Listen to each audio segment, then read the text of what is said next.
परमात्मा, हे परमपिता परमात्मा, हम आज संस्कार केंद्र का दूसरा सत्र में प्रवेश कर रहे हैं। आप हमें सद्बुद्धि और सामर्थ्य प्रदान कीजिए। यहाँ हम जो भी सीख रहे हैं वो हम शपथ पूर्वक कहते हैं कि सदैव इसका पालन करते रहेंगे और हम ईश्वर को साक्षी मानकर अपने धर्म, अपनी संस्कृति और अपनी परंपराओं की रक्षा करने के लिए संकल्पबद्ध हैं और राष्ट्र सेवा के लिए हम सदैव कटिबद्ध रहेंगे। ओम श्री परमात्मने नमः। प्यारे बालकों, आज हमने तिलक मंत्र से प्रारंभ किया है। हमें प्रातः स्नान वगैरह के बाद में सर्वप्रथम भगवान के दर्शन करना है और अपने मस्तक पे तिलक लगाना है। अभी जो मंत्र बोला गया, इसको नीचे कर बेटा। तिलक मंत्र जो अभी बोला, ओम ब्रह्मा विष्णुश्च रुद्रश्च लोकपाल दिगीश्वर रक्षन्तु सर्वरूप रामश्च परिवारे ललाटे तिलकी कृते। इसका अर्थ भी समझते। हे परम पिता परमात्मा, आदि शक्ति ब्रह्मा विष्णु और महेश जी, मैं आपके पवित्र चरणों की रज को अपने मस्तक पे तिलक के समान धारण करता हूँ। आप मेरी और मेरे पूरे परमात्मा परिवार की सदैव रक्षा करना। और हम विद्यार्थी जीवन में हैं तो विद्याधन में विद्या अर्जित करने में हम हमेशा उच्च स्थान को प्राप्त करें, ऐसे हमें आशीर्वाद दीजिए, ऐसी कृपा कीजिए। अब हम आज का प्रथम प्रारंभ करेंगे। सबसे पहले हमने मनुष्य जीवन में जन्म लिया है। हमारे अतिरिक्त तो और भी कई प्राणी हैं इस संसार में। ऐसा कहते हैं 84 लाख योनियों में जीव भटकता है, तब उसको ये मनुष्य जीवन प्राप्त होता है। और देवता भी मनुष्य बनने के लिए लालायित रहते हैं, तृष्णा करते हैं और सोचते हैं कि हमें भी मनुष्य जन्म मिले, वो तो स्वर्ग में है। तो इस संसार में हम भी हैं और हमारे अतिरिक्त और भी कई प्रकार के विभिन्न पंथ संप्रदाय को मानने वाले लोग हैं। लेकिन हम जो हैं वो सनातन धर्म के पालक हैं। सनातन यानी कि जब से ये सृष्टि बनी तब से जो धर्म था वो है सनातन वैदिक धर्म, और हमने उसमें जन्म लिया है। इसलिए भगवान का हम पुनः आपसे धन्यवाद करते हैं और उनकी कृपा मांगते हैं कि उन्होंने हमें सनातन वैदिक धर्म में जन्म दिया। सारे संसार की सर्वश्रेष्ठ यदि कोई जाति है तो वो वेद से प्रारंभ हुई है, सनातन धर्म की जाति है। पहले हम सब लोग आर्य कहलाते थे। हम वेद से लेके रामायण, महाभारत, गीता, पुराण, उपनिषद और शास्त्र पढ़े, उन सब में आर्य शब्द का उपयोग किया जाता है। हिंदू शब्द उसमें कहीं नहीं लिखा गया है। अस्तु, तो हमें इसके लिए हमारा कुछ कर्तव्य हो जाता है कि भगवान ने हम पे इतना उपकार किया। यदि आपको अन्य पंथ या संप्रदाय में जन्म लेना होता, उसमें भी जन्म लिए हुए हैं लोग हमारे जैसे, अन्य संप्रदाय में भी है, मुस्लिम पंथ में भी है, सिख पंथ में भी है, बौद्ध पंथ में भी है और जैन संप्रदाय में भी। ये सब धर्म नहीं है, ये पंथ और संप्रदाय है। धर्म तो एक ही है, सनातन वैदिक धर्म, जिसमें हमें भगवान ने जन्म दिया। हे प्रभु, तेरी परम कृपा है।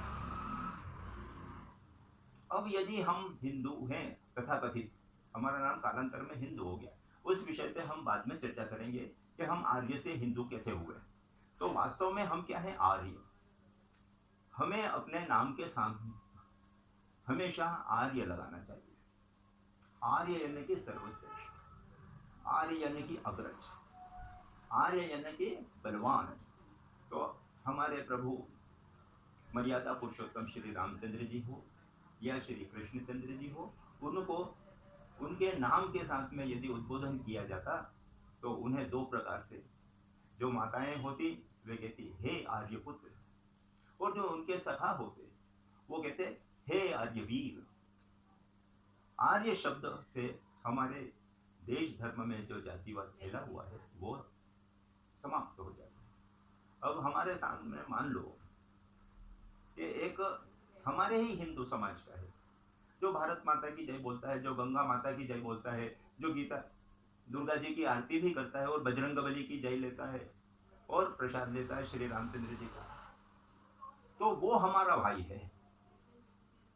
चाहे वो सड़क साफ करने वाला हो, चाहे वो मोची का काम करने वाला हो, लेकिन यदि वो महादेव को मानता है तो वो हमारा है, और जो महादेव का नहीं वो हमारी जाति का नहीं। बोलो, जो महादेव का नहीं, जो महादेव का नहीं, वो हमारी जाति का नहीं। वो हमारी जाति का नहीं। जो महादेव का नहीं, जो महादेव का नहीं, वो हमारे धर्म का नहीं। वह हमारे धर्म का नहीं। अब हम पे भगवान की जैसे जो लोग भाग्य कहते हैं, भाग्य नाम की जो वस्तु है ये बहुत गोलमोल है। जैसे धरती गोल है, घूमते रहो पता नहीं लगेगा, इसी प्रकार से ये भाग्य है। भाग्य क्या है, अब मैं आपको ये संक्षिप्त में वर्णन करूं। ईश्वर ने हमें मनुष्य बनाया और मनुष्य में भी हमें सर्वश्रेष्ठ सनातन वैदिक धर्म में जन्म दिया उन्होंने, और फिर इसके बाद में हमें सर्वांग सुंदर बनाया। आपको बहुत सुंदर बनाया, ये भी बहुत सुंदर लगते हैं, आप भी बहुत प्यारे हैं। ऐसा लगता है कि मेरे सामने श्री राम कृष्ण बैठे, इतने सुंदर हो। तो ये सुंदर रूप भगवान ने हमें दिया है, ये हमारा भाग्य है। मनुष्य में दो जातियां हैं सिर्फ, वो कौन कौन सी है? स्त्री और पुरुष, ये दो जातियां। इसके अलावा भगवान की तरफ से कोई जातियां नहीं है। ये तो कालांतर में जातियां पैदा हो गई है, वो अपने धर्म के कर्म के अनुसार होती थी प्रारंभ में, और फिर बाद में जन्म के अनुसार होती थी। तो ईश्वर का हम परम धन्यवाद देते हैं। अब हम इस दुनिया में अपनी इच्छा से पैदा नहीं हुए, और न हमारे पिताजी के पिताजी के पिताजी के पिताजी, चले जाओ अनंत तक, वो भी हमारी अपनी स्वयं की इच्छा से पैदा नहीं हुए।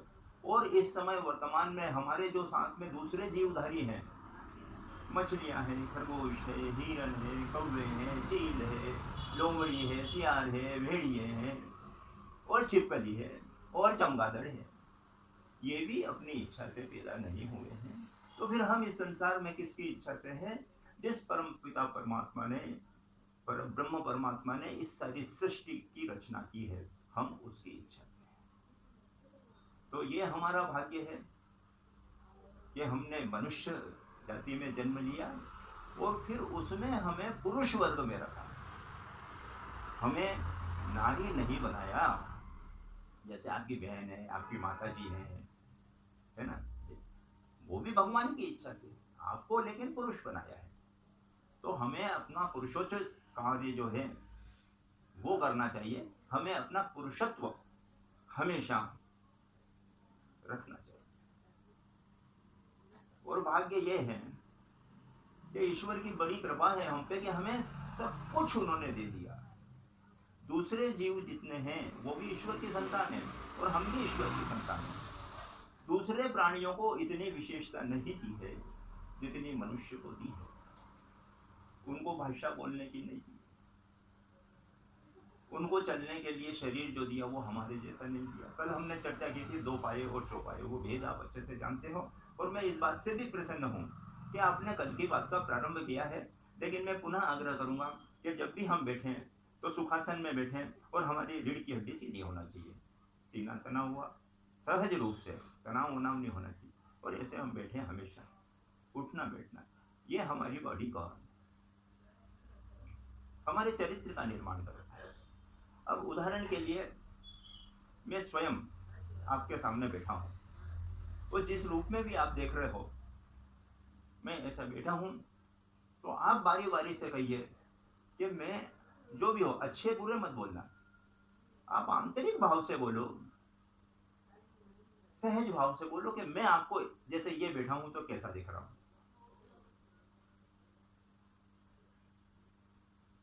बोलिए। आपकी रीढ़ की हड्डी एकदम सीधी है।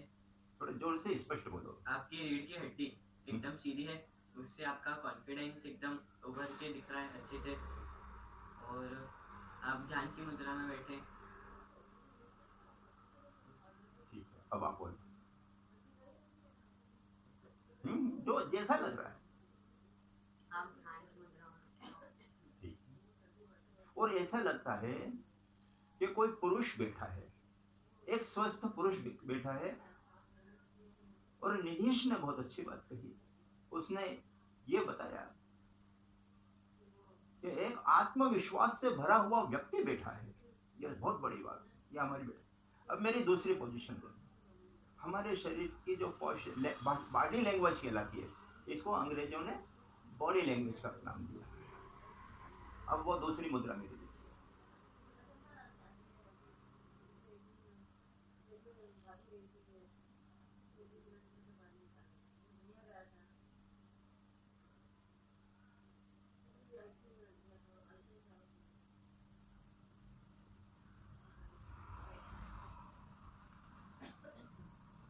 इस मुद्रा में देख के अब आप में क्या भाव आया मेरे प्रति, अब वो बोलिए बारी बारी से। पहले निदेश बोलेंगे और फिर ये गर्वित बोलेंगे कि आप इस मुद्रा में एकदम थके हुए लग रहे हैं। आपका कॉन्फिडेंस भी ज़्यादा नहीं है, और आपकी रीढ़ की हड्डी जो है वो जानवर जैसी है, सीधी है। बस। बहुत अच्छे। गर्वित, अब आप बताइए। आप लेजी से लग रहे हैं। थोड़ा है ना, ऊंची आवाज करके बोलो। आप लेजी से लग रहे हैं। आपका कॉन्फिडेंस लेवल थोड़ा लो है। आपका ध्यान इधर उधर है। आप सुना सुनाया और रटा रटाया मत बोलो। जो वास्तव में मैं आपको अंदर से लग रहा हूं वो आप बोलो। आप है ना, उसको दोहराओ मत, ये आपके शब्द नहीं है। अब बोलिए जैसा भी लग रहा हूं। आप मतलब ध्यान से नहीं देख रहे, इधर उधर देखते। कुछ कुछ ठीक बताया आपने। मैं पुनः अपने स्वाभाविक रूप में आता हूँ। ये मेरा स्वाभाविक रूप है। मैं हमेशा भी जब भी बैठता हूँ ना, तो मैं घंटों ऐसे बैठा रहता हूँ और किसी से भी बात करता हूँ। अभी जो आपने मेरी कुछ सेकंड पहले मुद्रा देखी, वो ऐसा लगता है कि कोई दीनहीन लाचार वृद्ध जन बैठा है। वो तो वस्त्र ठीक है, और वस्त्र भी यदि गंदे हों, फटे टूटे हों, मेले हों, तो मेरे को इस अवस्था में आते जाने वाले लोग देख के 1-2 रुपए मेरे सामने फेंक जाएंगे कि बेचारा भिखारी है यार, ये बहुत लाचार दुखी आदमी है। ये हमारे बैठने का प्रभाव पड़ता है। तो सबसे पहले मैंने आपसे कहा था कि यदि सामने वाला व्यक्ति हमें देखता है तो वो हम में क्या देखता है। तो पहले हमारा चेहरा देखता है, फिर हमें वो समग्रता से देखता है। तो हम उसमें एड़ी से चोटी तक, तो उसमें हमारे वस्त्र आ जाते हैं, फिर हमारे जूते आ जाते हैं, हमने बाल कैसे रखे और तिलक लगा, तो वो समझ जाएंगे कि यार ये सनातन धर्म का बालक है, वो बड़ा सुंदर और प्यारा है, तो वो आपसे स्नेह करते हैं। वो गंदे बंदे घूमते रहने इधर उधर, तो वो आदर और संस्कार नहीं मिलेगा जो हमें तिलक लगाने से, साफ सुथरे कपड़े पहनने से। हमारी माँ, मतलब आपकी दादी जी, दादी की दादी, दादी माँ, तो वो हमारी माँ है। तो वे हमें कहती थी कि बेटा कैलाश, मेरी एक बात हमेशा ध्यान में रखना, हमेशा कपड़े चाहे बहुत ज्यादा नहीं हो, लेकिन 1-2-3 ड्रेस जितनी भी हो, उनको साफ सुथरी पहनना, धुले हुए कपड़े पहनना, क्योंकि लोगों को सबसे पहले हमारे वस्त्र दिखते हैं, जिससे हमारी वो पहचान करता है। चाहे पेट में हमने सूखी रोटी चटनी के साथ खाई हो, वो तो पेट में गई, वो किसी को नहीं दिखती है। दिखती क्या है? वस्त्र। ये वेशभूषा, वस्त्र दिखता है, और वस्त्र से ही मनुष्य का आदर होता है। अब आज हमने रीढ़ की हड्डी वगैरह सीधी बैठ गई। अब हम कुछ समय बाद भोजन का समय हो जाएगा, हमारा सत्र भी लगभग समाप्त होने में है, तो हमारे पास अभी मुश्किल से 4 मिनट का समय है। 4 मिनट में हम उड़ जाएंगे। तो सबसे पहले हम इसमें सुखासन में आ जाए, बैठ जाइए, और यदि पद्मासन में बैठे तो ज़्यादा अच्छा है, क्योंकि आपने वस्त्र टाइट पहना है, तो आप ऐसे ही बैठे रहिए। मैं अपने स्वयं को पद्मासन में रखता हूँ। अब नहीं, आप सहजता से बैठो, अनावश्यक रूप से ये सर मिटाइए। अब 5 बार गहरी सांस लेंगे और गहरी सांस छोड़ेंगे। कितनी बार? 5 बार। हाँ, सब गहरी सांस लेना, वो सीधी कमर सीधी। हाँ, गुरु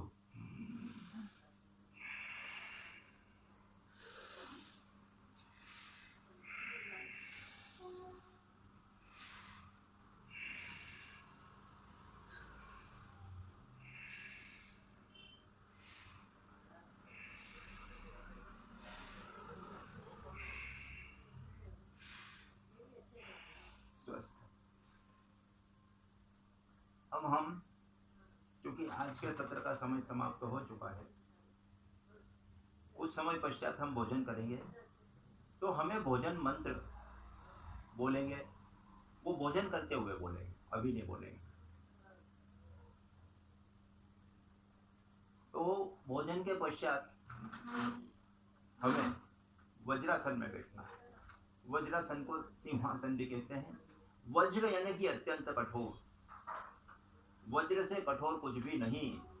और वज्र दुष्ट राक्षसों का वध करने के लिए, वो किसी अस्त्र शस्त्र से नहीं मर रहे थे, तो परम पिता परमात्मा महादेव जी ने कहा, ब्रह्मा जी ने कहा कि यदि ये वध इसका किया जा सकता है, इसको पराजित किया जा सकता है, तो महर्षि दधीचि की हड्डियों से वज्र बनेगा।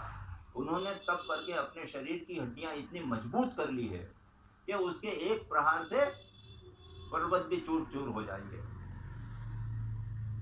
अब वो तो जीवित,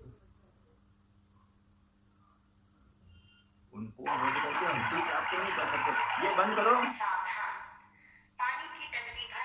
कहां से आई आवाज?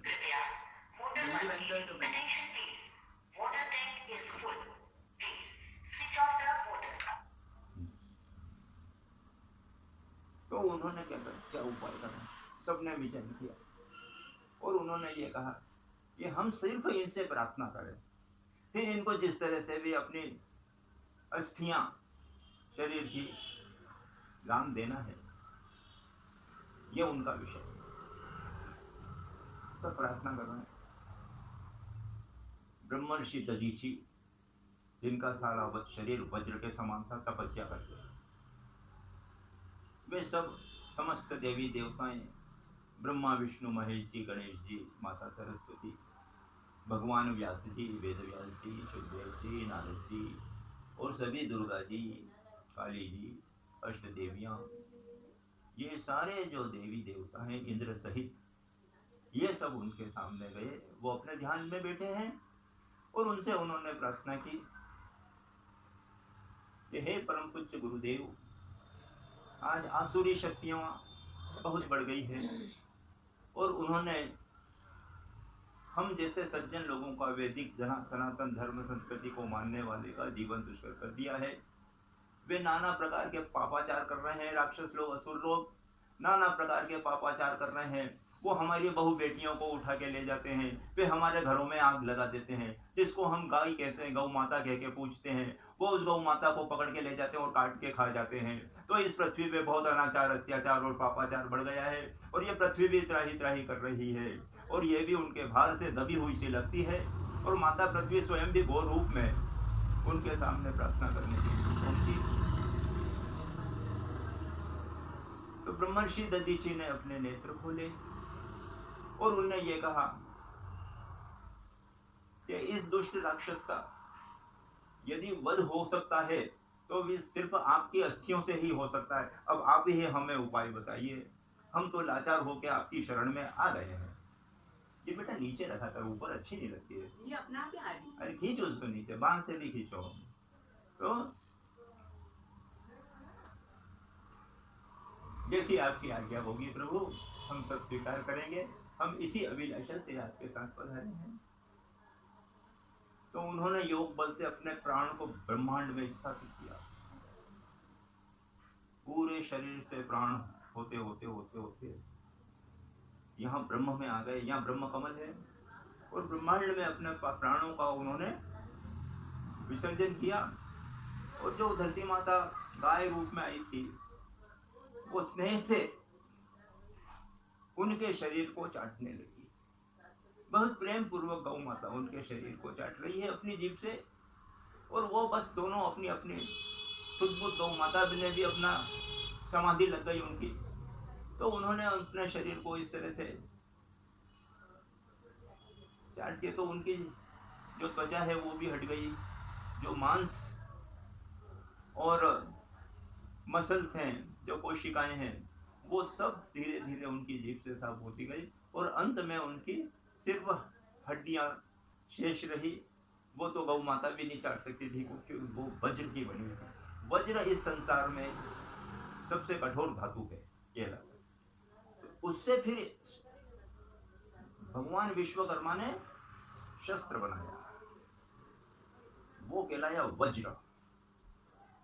उस वज्र से उस राक्षस का इंद्र ने वध किया। वो सारे संसार में सनातन वैदिक धर्म का जो भगवत ध्वज है ये पुनः फहराने लगे। बोलिए भगवान दधीची महाराज की जय। उनके त्याग तपस्या और बलिदान को हम नमन करते हैं। उन्होंने समाज के हित के लिए अपने शरीर की हड्डियां भी दान दे दी। ऐसा दानी आदमी पृथ्वी पे बहुत कम हुए हैं। तो अब हम वज्रासन में बैठेंगे ताकि हमारा शरीर वज्र जैसा बने।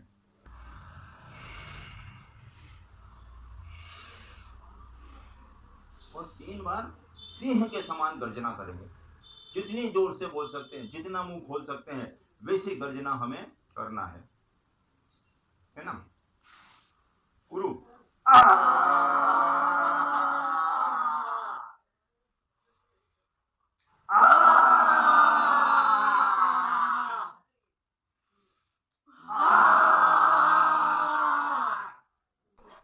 तो 3 बार सांस ले लो।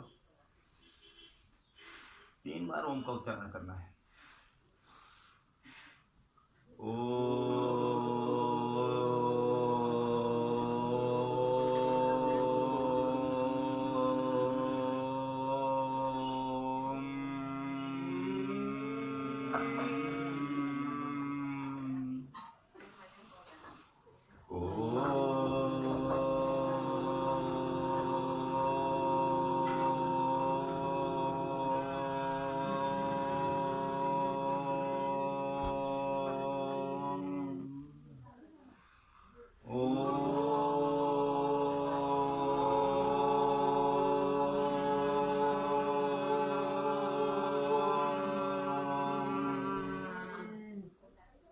मंत्र बोले,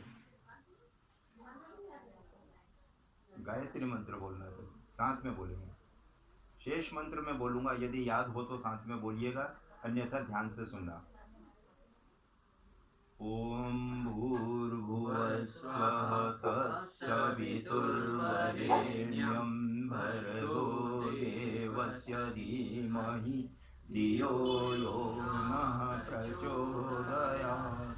ओम भूर्भुवस्वः तत्सवितुर्वरेण्यं भर्गो देवस्य धीमहि धियो यो नः प्रचोदयात्।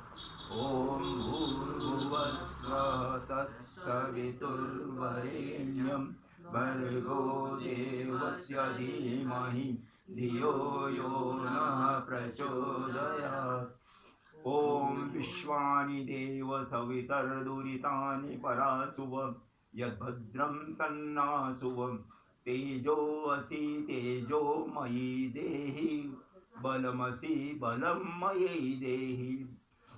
वीर्यमसि वीर्यं मयि देहि सहोसि सहो मयि देहि मन्युर्मन्युर्मयि देहि ॐ सर्वे भवन्तु सुखिनः सर्वे सन्तु निरामयाः सर्वे भद्राणि पश्यन्तु मा कश्चित् दुःखभाग् भवेत् ॐ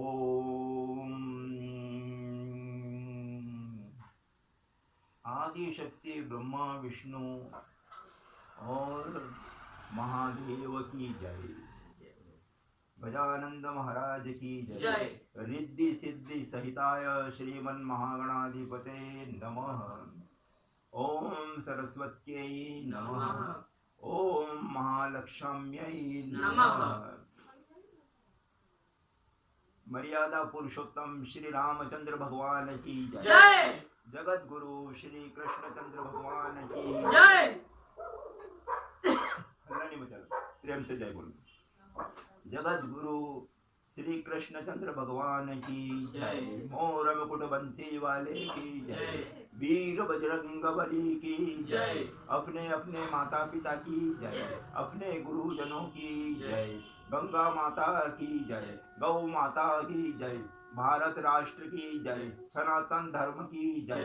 धर्म की जय हो।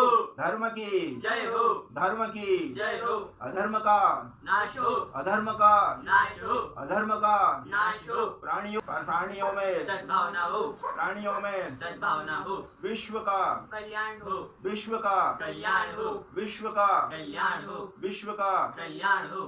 हर हर महादेव हर।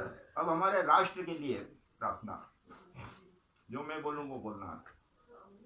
जन्म जहां पर हमने पाया, जन्म जहां पर हमने पाया, वो है प्यारा देश हमारा, वो है प्यारा देश हमारा। जन्म जहां पर हमने पाया, जन्म जहां पर हमने पाया, वो है प्यारा देश हमारा, वो है प्यारा देश हमारा। अन्न जहां का हमने पाया, अन्न जहां का हमने पाया, अन्न जहां का हमने पाया, अन्न जहां का हमने पाया, वो है प्यारा देश हमारा, वो है प्यारा देश हमारा, वो है प्यारा देश हमारा, वो है प्यारा देश हमारा। इसकी रक्षा हम करेंगे, हम करेंगे, इसकी रक्षा हम करेंगे, हम करेंगे, इसकी रक्षा हम करेंगे, हम करेंगे, इसकी रक्षा हम करेंगे, हम करेंगे। तेरा वैभव अमर रहे माँ, तेरा वैभव अमर रहे माँ, तेरा वैभव अमर रहे माँ, तेरा वैभव अमर रहे माँ। हम दिन चार रहे न रहे, हम दिन चार रहे न रहे, हम दिन चार रहे न रहे, हम दिन चार रहे न रहे। ये हमारा राष्ट्र, ये हमारा राष्ट्र परम मंगलकारी हो, परम मंगलकारी हो। हमारा जो ध्वज है, केसरिया ध्वज, भगवा ध्वज, वो सारे संसार के क्षितिज में लहराए। हम उस दिशा में सदैव प्रयत्न करते रहेंगे। अरे इसको खाली है। चलो कोई बात नहीं, अजान तो जीव है, इसको बाहर रखना चाहिए था। मैं कह रहा था बांध के लाना, आ गया तो कोई बात नहीं, जीव है ये भी। ये कुत्ते की योनि में जीव है, इसको भगवान ने ये रूप दिया। तो इसके आने से उनकी संत नामदेव जी की एक वो सुन लीजिए। चलो खड़ो। तो संत नामदेव ने बनाई रोटी, ध्यान से सुनो। संत नामदेव ने बनाई रोटी और कुत्ता उठा के चल दिया। वो रोटी बनाए, वो कुत्ता आ गया, श्वान आ गया, तो वो उठा के चल दिया। तो वो नामदेव जी थे, वो उसके सामने डंडा लेके नहीं दौड़े, वो घी का कटोरा लेके दौड़े। और वो क्या कहने लगे, हे प्रभु सुन, हे प्रभु रूखी तो न खाओ, थोड़ा घी भी लेते जाओ। कैसी शक्ल बनाई श्वान की, कैसा रूप बनाया श्वान का, और मुझे ओढ़ा दिया ये चर्म मानवता। तो आज के आनंद की जाए, स्वस्थ रहो, प्रसन्न रहो, ईश्वर की सदैव कृपा बनी रहे और पढ़ने में दत्त हो। जय हो। हर हर महादेव। अब हथेली अपनी अच्छे से रगड़ो, जितनी तेज रगड़ते जाओ हथेलियाँ, और अपने माथे से लेके कान नेत्र समस्त शरीर पे लगाना है।